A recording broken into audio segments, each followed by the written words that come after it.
네, 안녕하십니까. 끝장회계의 노선생입니다.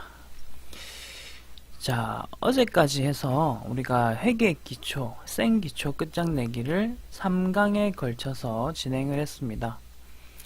물론 이제 회계 기초라는 게 그렇게 3강만에 끝나는 게 아니지만, 적어도 우리 시험에 필요한 기초 지식들, 그것만 제가 딱 뽑아가지고 3강짜리로 만들었습니다. 그래서 전산회계를 준비함에 있어서는 그 정도만 하면 충분하다.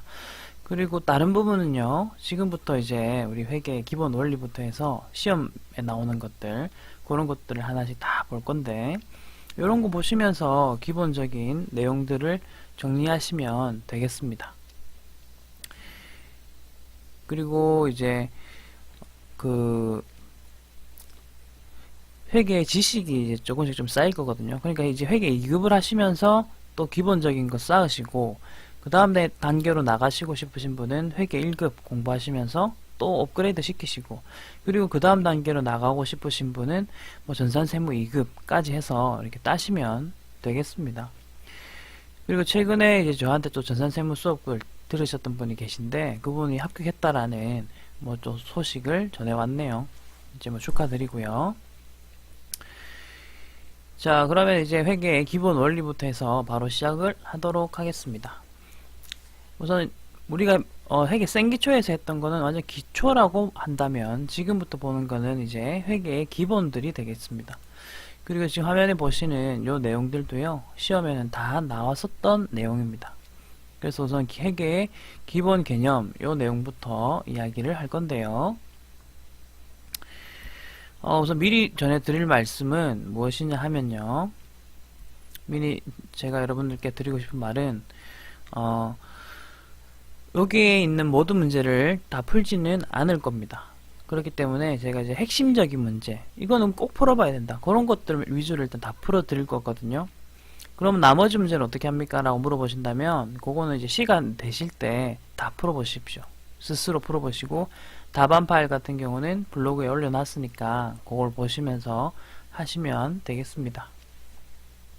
자, 그럼 회계의 기본 개념부터 보겠습니다. 우선 첫 번째 문제 포인트이기도 한데요, 회계란 무엇인가, 그리고 회계의 목적은 뭐냐, 이런 이야기를 하는 거죠.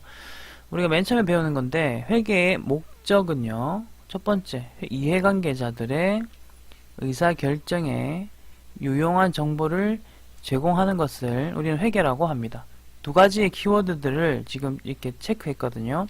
이해관계자들, 그리고 유용한 정보. 요 두 개의 키워드는 여러분들 꼭 기억을 좀 해주시고요. 그 다음 요 이해관계자라는 거는 다른 말로 정보이용자라고도 합니다. 정보이용자. 정보이용자들이 의사결정을 하는데 유용한 정보를 제공한다라는 표현을 씁니다. 그리고 이 유용한 정보는 어떻게 제공을 하느냐면, 재무제표라는 것을 가지고 제공을 하고 있습니다. 재무제표라는 표 5가지가 있거든요. 그걸 가지고 제공을 합니다. 자, 여러분, 재무제표 5가지가 뭔지는 뒤에 가면 또 나오기 때문에 그때 가서 하는 걸로 하겠습니다. 그리고 이제 2, 3, 4번은 보시면 전부 다 정보를 제공하는 것들입니다. 유용한 정보 제공, 이런 식으로. 그렇기 때문에 이제 이런 것들이 다 회계 정보를 제공하는 것들이 다 우리 회계 목적이로구나, 뭐 앞에 읽어보시면 다 좋은 이야기들이 써있죠. 그래 보시면 되겠고요. 그 문제를 이제 풀어볼 건데, 우선은 1번, 2번은 풀지 않을 거고 여러분들 나중에 따로 푸세요. 3번, 4번 풀겠습니다.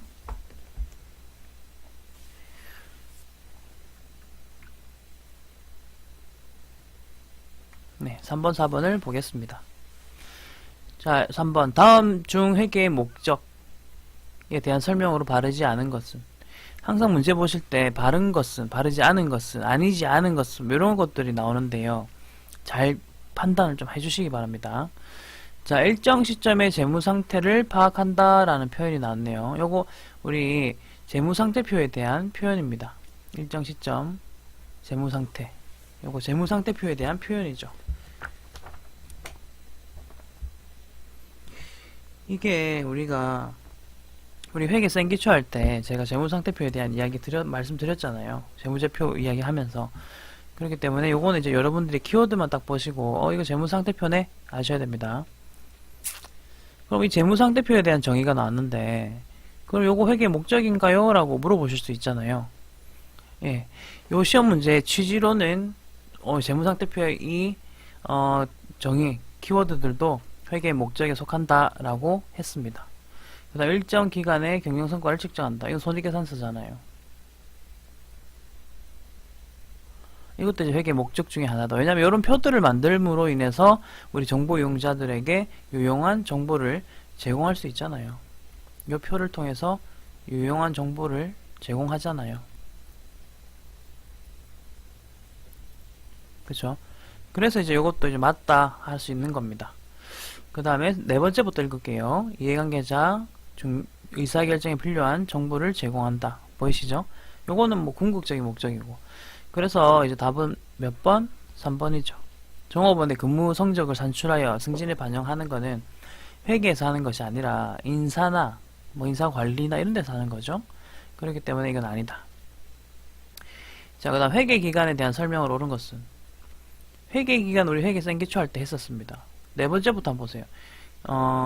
개인기업과 법인기업은 1월 1일부터 12월 31일까지로 설정한다. 우선 네 번째부터 안 보고 1번부터 다시 볼게요.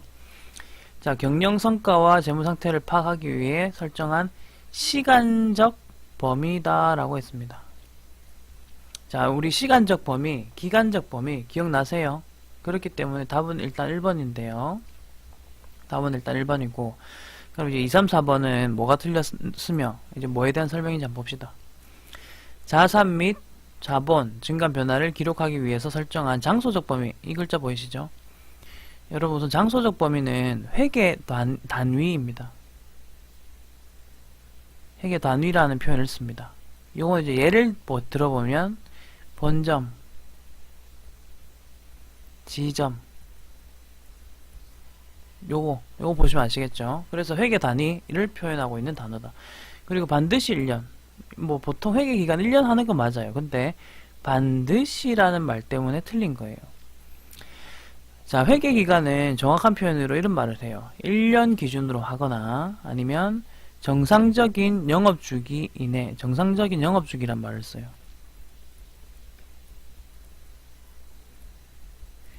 이 정상적인 영업주기가 뭐냐 하면요. 회사별로 성격이 다르기 때문에 반드시 1년이 안 돼요.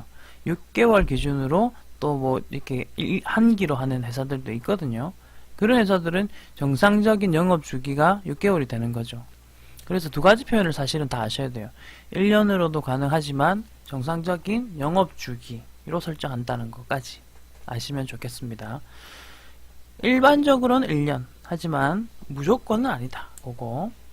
그 다음에 개인기업과 법인기업은 1월 1일부터 12월 31일까지로 설정한다는데 이건 맞는 것 같으면서 틀렸어요. 왜냐하면 이건 세법 때문에 그래요. 우선 개인은요. 개인이 사업하는 기업이 개인기업이죠. 그래서 개인은 소득세를 냅니다. 소득세. 정확하게 말씀드리면 이제 개인소득세를 내요. 근데 이걸 줄여서 소득세라 부르고요. 법인 같은 경우는 법인세를 내죠. 법인세.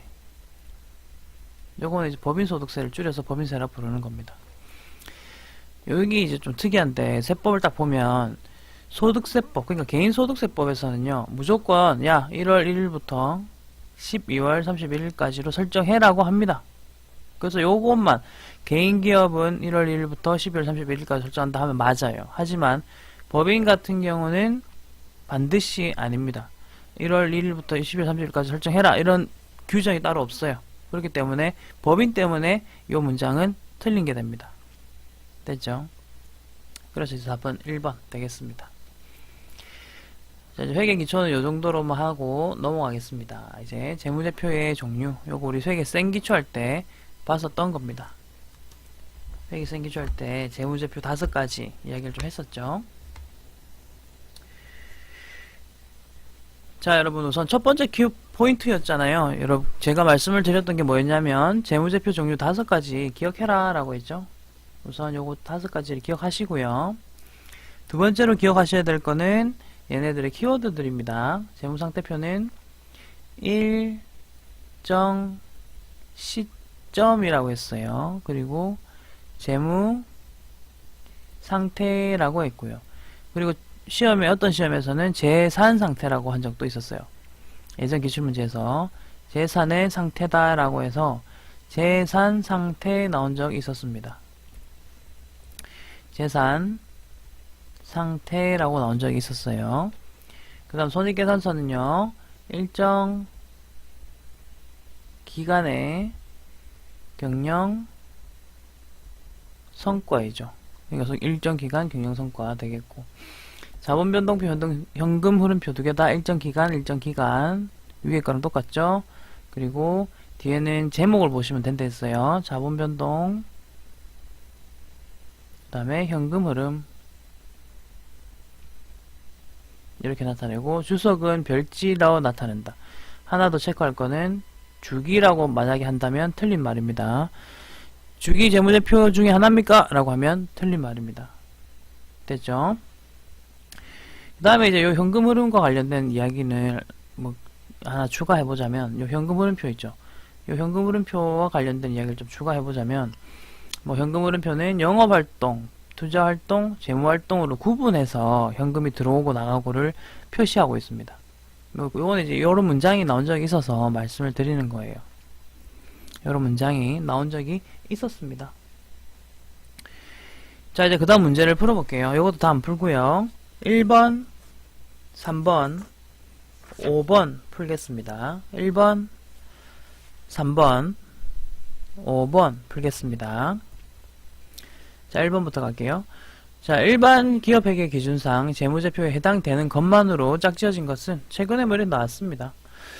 답을 이제 쭉 찾아보시면 어디 있을까? 재무상태 손익 흐름표 잘 보면 2번이네요. 요건 뭐 제가 이제 추가 설명 안 해도 되겠죠? 2번입니다. 그 다음 3번 갑니다. 가나다 및 라에 들어갈 용어를 올바르게 짝진 것은, 요거 이제 그 키워드들 아느냐 물어보는 거잖아요.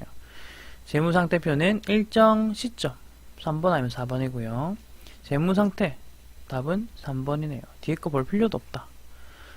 요런 문제가 실제로 나온다고요. 쉽죠?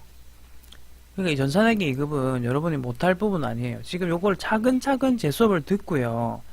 잘 따라오십시오. 그리고 나서 차근차근 듣고 그 다음에 바로 1급 수업을 들으시기 바랍니다.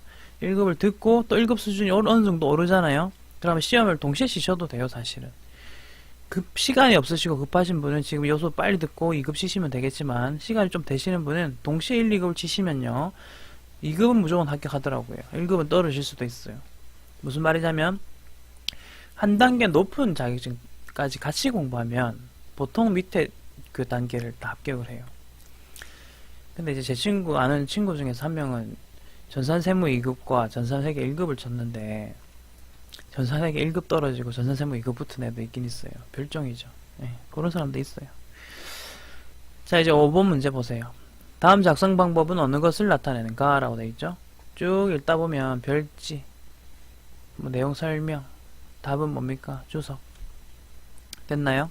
뭐 따로 설명하지 않겠습니다. 나머지 문제는 여러분이 다 그냥 풀어보세요. 시간 되시면 풀어보시고, 시간 안 되시면 지금 하는 것만 해도 충분합니다, 사실은. 그렇게 하시면 되고, 이거는 이제 전략을 알려드리면, 제 책에 있는 거 제가 이제 진도 쫙 뺄 거거든요. 다 들으시고요. 그 다음에 뒤에 보면 기출문제 부록 있죠. 다 풀어보시고, 시간 내서 풀어보세요. 그렇게 하시면, 어느 정도 이제 시간 관리가 되시거든요. 그리고 요 책이 이제 나온 지가 뭐 6월, 7월 달에 나왔으니까, 그 이후에 문제는 없잖아요. 그러면 한국세무사회 홈페이지 가세요. 한국세무사회 자격시험 홈페이지 가셔가지고 거기서 최근 기출문제 다운받으시고 하시면 됩니다. 혹은 제가 블로그에다가 최근 기출문제들을 이렇게 올려놓고 있거든요. 그거 이제 하시면 되겠고, 그런 식으로 하시면 됩니다. 자, 뭐 그래 됐고요. 그 다음 넘어가겠습니다. 나머지도 한번 풀어보시고요.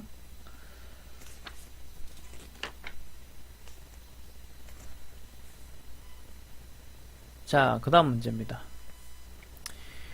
재무상태표부터 해서 이제 하나씩 조금 뭐 자세하게, 완전 세밀하게 보는 건 아니지만 그냥 조금 이제 한번 확장을 시켜 보는 거예요.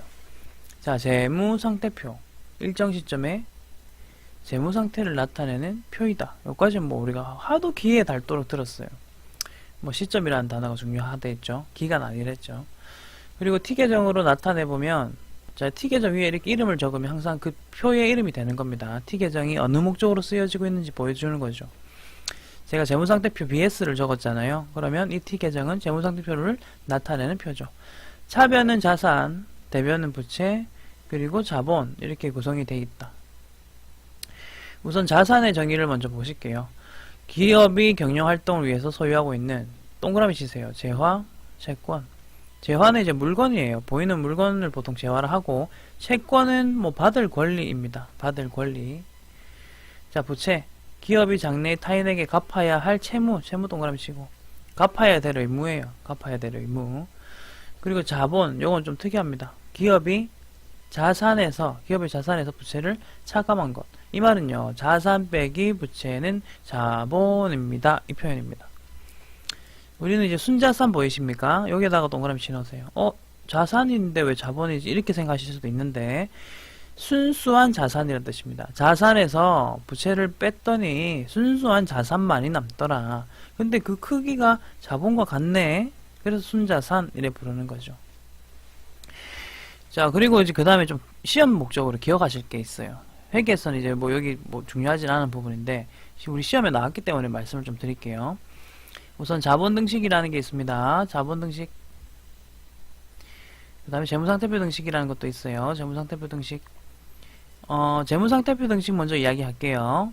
재무상태표 등식은, 자, 위에 아까 재무상태표 그림 한번 보세요. 위에 그림. 차변에 자산이 있고, 대변에 부채와 자본이 있었죠. 요 T계정 특징이 뭐였습니까? 차변의 합과 대변의 합은 항상 같다 했잖아요. 그죠? 그리고 재무상태표를 지금 이용해서 우리가 이런 표현을 하고 있죠.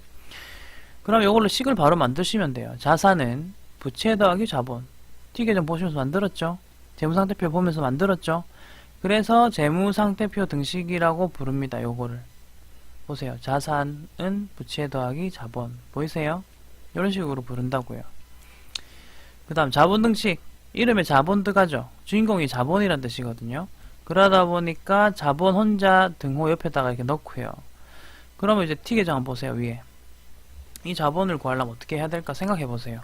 자산에서 부채를 빼면 자본이 나오겠죠. 그래서 자산 빼기 부채는 자본이다. 이런 식으로 자본 등식을 좀 기억을 하시기 바랍니다. 됐죠? 시산표 등식은 나중에 우리 무조건 나오는 기출문제, 계산문제 하나가 있거든요. 그거 하고 한번 또 설명드릴게요. 그래서 등식은 이렇게 3개 나옵니다. 3개 나오는데 우리가 이제 한지 얼마 안 됐고 초반이잖아요. 그러니까 뭐 다 이렇게 기억하라고 안 하겠고 뒤에 거 배우고 다시 돌아오는 일이 있을 겁니다. 이거 항상 기다리세요. 제가 알려드린 대로 따라오시면 돼요. 차근차근. 그러면 어느 순간 자기도 모르게 실력이 쌓여 있을 겁니다. 자, 문제 풀겠습니다. 문제는요, 2번, 4번 풀겠습니다. 2번, 4번. 2번과 4번. 여기 있는 것만 잘 푸시면 합격합니다. 80점 넘어요, 무조건. 이번에도 그 동서대학교에서, 부산에 있는 동서대학교에서 제 수업을, 특강을 들으신 분들 다 80점 넘어가지고 합격하셨어요. 그러니까 요 교재만으로 충분하다. 쓸데없이 비싼 거, 또 많은 양의 강의 있잖아요. 막 강의 개수 엄청 많은 그런 거 듣지 마세요. 요거만 들으셔도 충분히 합격하실 수 있습니다. 2번 갑니다. 자산, 부채, 자본에 대한 설명으로 적절하지 않은 것은 이라 했죠. 1번 기업이 경영활동을 위하여 소유하고 있는 각종 재화와 채권을 자산이란다. 맞고요. 기업이 장래에 타인에게 갚아야 할 채무를 부채를 하고요. 그 다음에 잘 보세요. 부채에서 자본을 차감한 말도 안 되는 소리 하고 있죠. 답은 3번입니다. 오케이. 그리고 자산, 부채, 자본은 기업의 재무상태를 나타낸다. 재무상태표 계정들이잖아요. 쟤네들이. 카테고리가. 그러니까 재무상태 나타내는 게 맞는 표현입니다. 자, 이제 4번 보시겠습니다. 재무상태표 등식으로 옳은 것은 무엇이냐. 재무상태표 보고 하시면 된다 했잖아요. 아까 T계정, 재무상태표, 자산은 부채 더하기 자본. 됐죠? 답은 2번. 재무상태표 등식이 나왔잖아요. 그래서 제가 자본등식도 적어놨어요, 사실은. 왜냐면 요거 나오면 항상 이거랑 비슷한 게 자본등식이라는 게 있으니까 그걸 내더라고요. 그러니까 그렇게 좀 기억을 하시면 되는 겁니다. 자, 뭐 계산형 문제도 하나 나왔었는데 요거 한번 보시겠습니다. 요것도 뭐 생기초에서 했던 그런 뭐 아주 기초적인 문제이죠. 자, 자산은 부채 더하기 자본이잖아요. 요거 이렇게 해놓고 보시면 되겠죠. 자, 그러면 A는 부채 더하기 자본 하면 100만원 되겠네요. 100 보이시죠? 그 다음 B 같은 경우는 자산에서 부채를 좀 빼야 되겠네요. 그러면 54만원. 답은 2번. 아직 매우 쉽습니다. 지금까지는 매우 쉽습니다. 자, 그러면은 이제 재무상태표의 구성 요소들에 대한 이야기를 좀 했었지 않습니까? 그러면 이제 재무상태표를 만들 때 좀 신경을 써야 될 거 아니에요? 그래서 회계 기준에서 이런 말이에요. 야, 요거는 좀 신경을 써도 요거 좀 신경 써서 그 재무상태표를 좀 만들어주라. 그렇게 하는 겁니다. 자, 첫 번째 구분 표시. 그러니까 뭐가 있는지만 아시면 됩니다, 여러분. 근데 이제 설명은 드리긴 할게요. 구분하여 표시하시오. 우리 자산, 부채, 자본 구분하죠. 그 다음에 자산도 나중에 유동자산, 비유동자산 구분할 거거든요. 그러니까 이제 그런 식으로 다 구분해서 표시해라 이 말입니다. 두 번째, 총액주의. 금액을 표시할 때는 총액으로 표시해라. 반대말은 순액이거든요.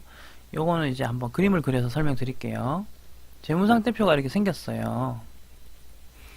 그럼 우리가 건물이 있다라고 할게요. 건물은 자산이니까 이렇게 차변에 적습니다. 나는 1000만원짜리 건물이 있어요. 됐죠? 사올 때 이렇게 1000만원 주고 샀다고요. 근데 건물이라는 건요, 여러분, 시간이 지날수록 가치가 하락을 합니다. 땅값은 오를 수도 있지만 건물은 무조건 하락하는 거예요. 그래서 시간이 지날 때마다 가치가 하락하면 얘를 이렇게 지우고, 하락됐으니까 900 또 지우고, 800 또 지우고, 이런 식으로 매년 표시를 다르게 이렇게 할 거냐? 지금 제가 쓴 요 방법은 뭐냐면 순액법이에요. 얼마나 하락했는지도 모르잖아요. 예를 들면 건물 700입니다 라고 한다면 이게 원래 얼마짜리였지? 근데 얼마가 지금 감소가 됐지? 그건 모르잖아요. 그러니까 순액법을 하면 그런 단점이 있다는 거예요. 회계는 정보 이용자들에게 유용한 정보를 제공하는 거잖아요. 근데 지금 이런 식으로 깎인 거 그대로 그냥 표시만 해버리면 모른다는 거지. 자, 그래서 이제 총액법이라는 걸 쓰는 거예요. 총액법은 어떻게 나타내는지 한번 보세요. 자, 총액법은 이렇게 씁니다. 맨 처음에 1000만원 주고 샀죠? 1000만원. 그리고 시간이 지나서 깎이는 게 있으면 100만원 깎였다라는 표시를 이렇게 밑에다 적습니다. 요거는 밑에다가 감가, 상각, 누계액이라는 걸 적어요. 지금 아직 안 배웠으니까 보기만 하세요. 감가, 상각, 누계액, 그리고 지금 100만원만큼 깎였다라고 하고 결론은 900만원짜리입니다 라는 표현을 쓰는 겁니다. 이제 그런 식으로 이게 총액법이에요. 얼마 주고 샀고 얼마가 깎였고 지금 얼마야 다 보여주잖아. 그래서 회계는요 팁인데 총액은 무조건 맞고 순액은 무조건 틀렸어요. 회계에서는 무조건 그래요. 순액으로 하는 거 하나도 없어요. 회계에서는. 됐죠? 이거 우리 시험에서는 없어요. 우리 시험에서는 적어도. 자, 그 다음 1년 기준으로 자산을 내가 들고 있다. 근데 1년 안에 돈이 될 것 같으면 유동자산이라고 나중에 하고요. 이것도 뒤에 가서 배울 건데 1년이 넘어갈 것 같으면 비유동자산이라고 부릅니다. 카테고리. 그러니까 그 1년 기준으로 유동, 비유동을 좀 나누는 거죠. 유동은 있을 유, 움직일 동. 비유동은 아닐 비, 있을 유, 움직일 동. 그러니까 유동은 움직인다. 그러니까 1년 안에 돈으로 될 거야. 비유동은 안 움직인다. 1년이 넘어야 돈이 된다. 이런 거죠. 자, 그 다음 중요한 건 유동성 배열법이고 밑에 설명이 있습니다. 유동성 배열법. 자, 이 유동성 배열법 같은 경우는 여기 키워드예요. 유동성이 높은 애들을 위에다가 적어요. 위에다가. 그리고 유동성이 낮은 애들은 밑에다가. 이 말은 그거예요. 여러분, 유동성이 제일 높은 거는 현금입니다. 현금은 언제든지 들어왔다 나갔다 하잖아요. 그래서 재무상태표 자산 자리 중에서도 맨 위로 올라가요. 현금은. 됐어요? 그러니까 그런 식으로 바로 돈이 되는 애들을 위로 올리는 거를 유동성 배열법이라 합니다. 자, 잉여금 구분의 원칙은 뭐냐 하면은, 자, 요 밑에 이제 그림 볼게요. 자, 또 이제 제가 야심차게 준비한 그림이죠, 요게. 여기 보면 자본 부분에 보세요. 잉여금이 두 개가 있어요, 이렇게. 자본 잉여금이라는 게 있고, 이익 잉여금이라는 게 있습니다. 요 두 개를 이렇게 구분했다. 이게 다예요. 자본 잉여금은 자본 거래로 인하여 발생했다. 얘는 자본 거래로, 잉여금이 뭡니까? 남는 돈. 얘는 손익 거래로 인하여 발생한 잉여금, 남는 돈 되겠죠. 자, 여러분 제가 이제 그림을 지금 보여드리잖아요. 미리 말씀드릴게요. 요 그림은 암기하십시오. 무조건 외우세요. 지금 당장 이 포즈 이렇게 멈추시고 딱 손으로 안 보고 적을 수 있을 정도로 외워주세요. 알았어요? 자, 그림 설명 좀 드릴게요. 자, 우리가 맨 처음에 배웠던 거는 자산, 부채, 자본이었습니다. 그죠? 근데 요것들도 카테고리로 좀 더 나눌 수가 있는 거예요. 자, 자산은 유동자산과 비유동자산으로 우선 나눌 수 있습니다. 요 유동이란 말은 1년 이내입니다. 1년 안에 돈으로 바꿀 수 있는 자산들. 비유동이란 말은 1년 이후에 내가 뭐 처분을 할 것들, 처분해서 돈으로 바꿀 것들, 뭐 그런 것들을 말합니다. 부채로 일단 넘어갈게요. 부채도 유동이 있고 비유동이 있죠. 똑같습니다. 유동 1년 이내에, 비유동 부채 1년 이후에 내가 갚아야 될 부채. 됐죠? 이건 이제 부채니까 갚아야 된다. 이런 표현을 쓰는 거죠. 자본은 뭐 이따가 할게요. 자, 그리고 유동자산 같은 경우는 당좌자산과 재고자산으로 나눌 수가 있고요. 그 다음에 비유동자산, 투자, 유형, 무형, 기타 비유동으로 나눌 수가 있습니다. 그리고 자본도 이렇게 5가지로 나눌 수가 있고요. 자, 여러분 우리 나중에 앞에 목차 한번 보시면 지금 보이는 요 재무상태표 카테고리들 순서대로 책이 구성이 되어 있어요. 단원이. 그러니까 이 재무상태표 있죠, 여러분. 이 재무상태표가요, 우리가 배우는 회계의 70% 정도 돼요. 그냥 거의 재무상태표를 어떻게 작성할지가 제일 중요한 포인트인 거죠. 그러다 보니까 다 회계 기준에서 각 자산별로, 각 부채별로, 각 자본별로 회계 처리하는 방법을 다 적어놨어요. 회계 기준 안에. 그래서 이제 그런 것들을 지금 우리가 배우는 겁니다. 됐죠? 그리고 어쨌든 요 그림은 꼭 암기를 해주세요. 요 그림을 암기해야지만 풀 수 있는 문제가 나옵니다. 자, 이거 중요한 겁니다. 별표 3개 하십시오. 요거는 진짜 중요해요. 별표 3개 하시기 바랍니다. 매우 중요합니다. 자, 그 다음 문제 풀겠습니다. 우선 문제는요, 1번, 2번, 3번, 6번, 8번, 10번, 13번, 17번, 19번, 요까지 일단 볼게요. 보시다시피 문제 한번 보세요. 문제 엄청 많죠? 요 부분에서 문제가 계속 엄청 많이 나오는 거예요. 그러니까 이제 안 중요하지 않다. 그러니까 중요한 거예요. 중요하니까 많이 나오겠죠. 자, 하나씩 풀어볼게요. 방금 불러드렸던 문제부터 풀겠습니다. 우선 8페이지에서는 1번, 2번, 3번 다 봅니다. 자, 현행 일반 기업회계 기준에서 재무상태표를 작성할 때 유의해야 할 사항 중에서 가장 적절하지 않은 것은 무엇이냐. 자, 보세요. 자산은 현금화하는데 빠른 계정 과목을 먼저 기시한다. 요거 아까 유동성 배열법이랬죠. 맞는 말입니다. 근데 문제에서는 적절하지 않은 것 찾으랬죠. 자, 두 번째 보세요. 장기 차입금을 단기 차입금보다. 이거 틀렸네. 아까 단기가 항상 위에 올라간다 했잖아요. 1년 이내는 유동이고요, 여러분. 그리고 단기라고도 합니다. 이거 한꺼번에 기억하시면 돼요. 1년 이내 유동, 단기 같이 좀 기억을 해주시고요. 1년 이후 비유동, 장기 이렇게 묶어서 기억을 해주세요. 그 다음 세 번째 보기 보시면 또 이것도 회계에 중요한 성격이 나와요. 중요하지 않은 애들 있죠. 걔네들은 비슷한 것들끼리 그냥 묶어서 통합하여 표시할 수 있어요. 그럼 중요한 건 어떻게 할까요? 보다 디테일하게, 보다 구분지어서, 보다 자세하게 표시합니다. 중요하냐 안 하냐는 뭐 그게 어떤 기준인지는 지금 모르셔도 되는데, 어쨌든 중요하다 혹은 유의미하다, 유의하다, 의미가 있다 이렇게 하잖아요. 그런 것들은 디테일하게 따로 개별적으로 표시. 하지만 중요하지 않은 애들 있죠. 의미 없는 애들, 그런 애들은 합쳐가지고 통합하여 표시한다. 이거 회계의 중요한 특징입니다.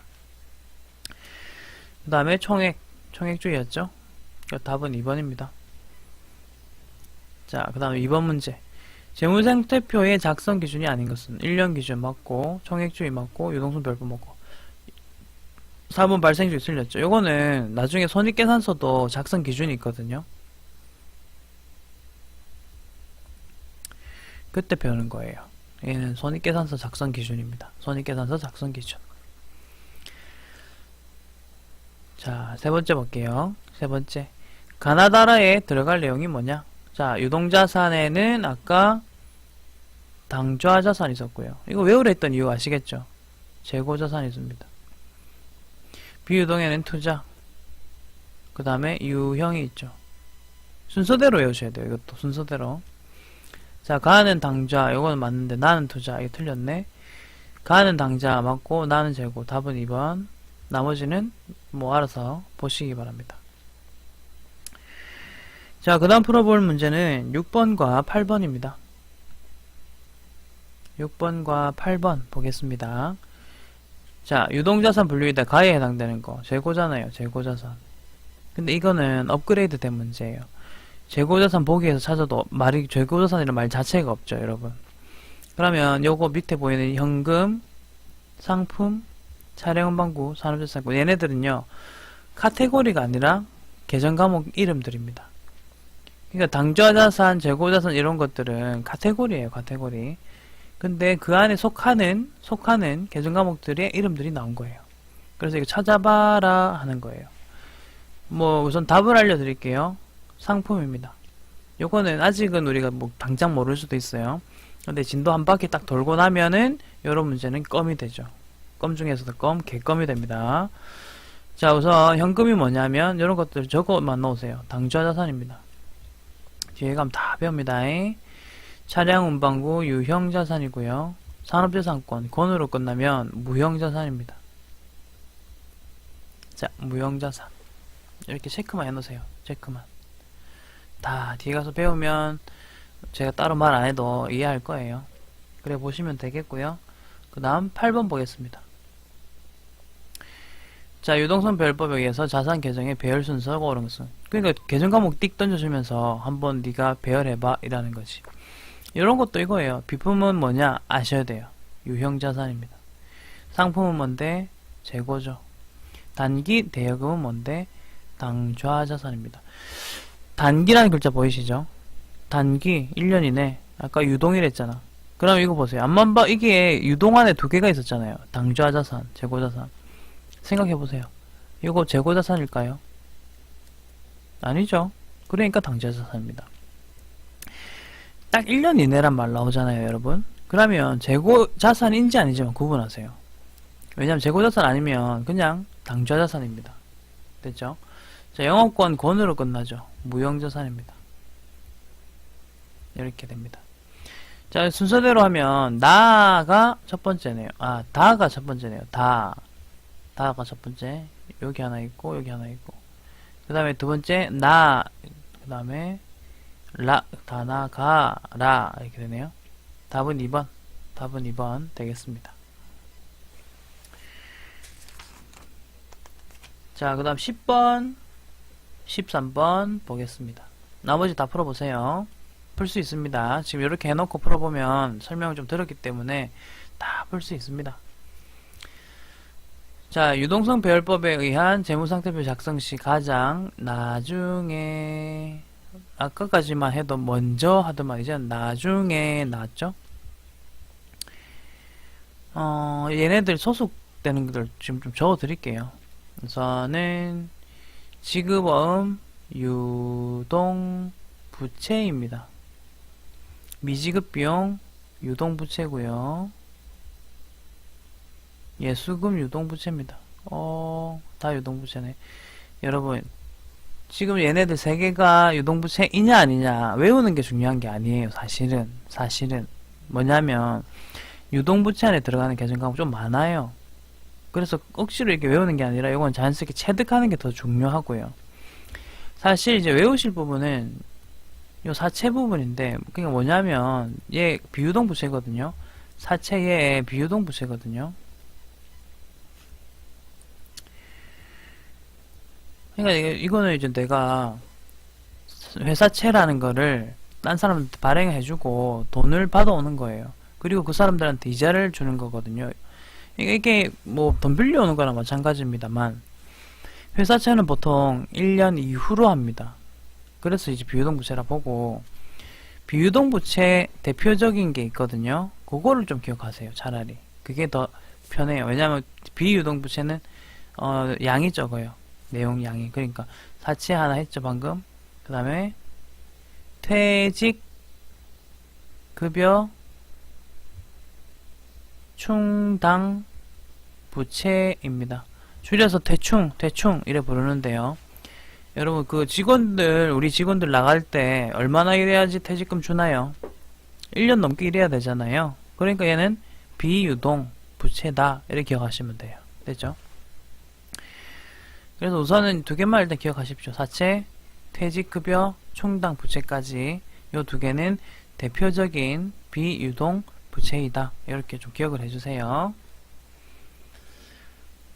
자, 이렇게 10번을 했습니다. 10번 답은 4번.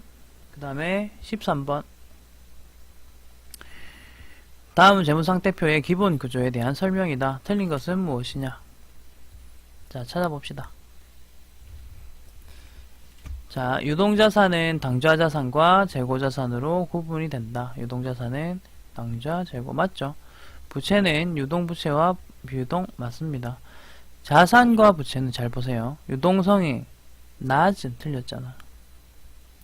높은입니다. 높은 혹은 큰 이렇게 하시면 돼요.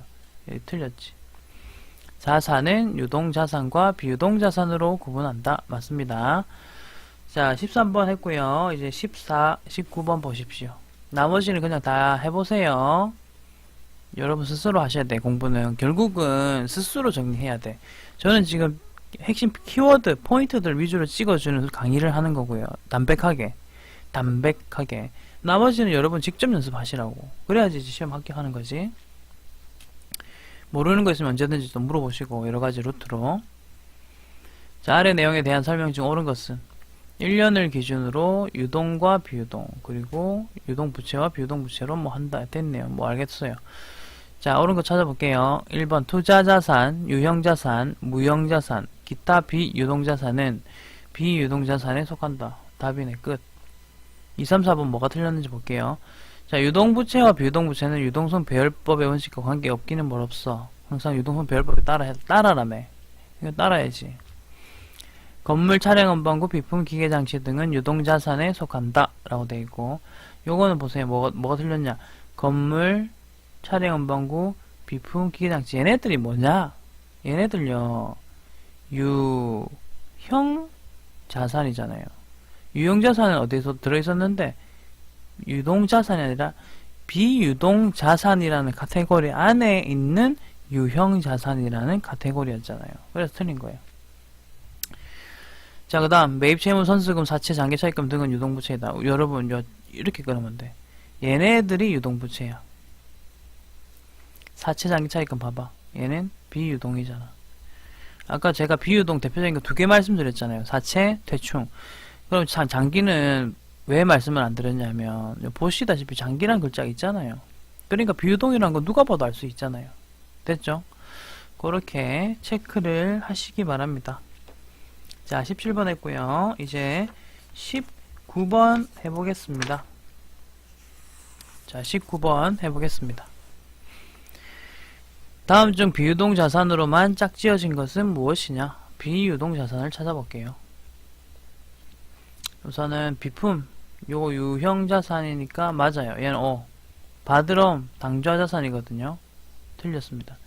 지금 당장 구분 안 돼도 그냥 적으면 다 나오세요. 이건 시간이 지나면서 내가 익숙해지면 다 이렇게 기억이 될 겁니다. 토지, 유형자산, 차량운반구, 유형자산.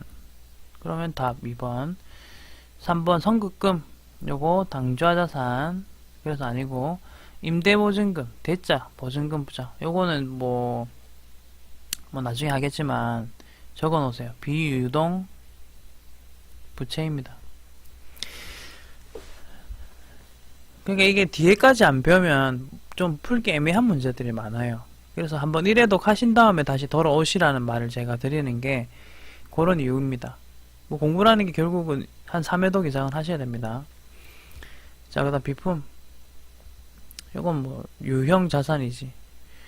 근데 선수금 얘는 유, 동, 부, 채이잖아요.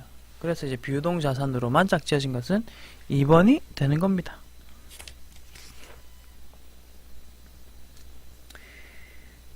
자, 됐습니다. 우선 일단 오늘은 재무상태표까지 정리를 하고 이제 내일 그 다음 부분 손익계산서 부분을 정리하도록 하겠습니다. 자, 오늘도 고생이 많으셨고요. 요새 날씨가 많이 쌀쌀해졌으니까 다들 감기 조심하시고 몸조리 잘 하시면서 하시는 거 잘 준비하시기 바랍니다. 자, 오늘은 여기까지 하겠습니다. 수고하셨습니다.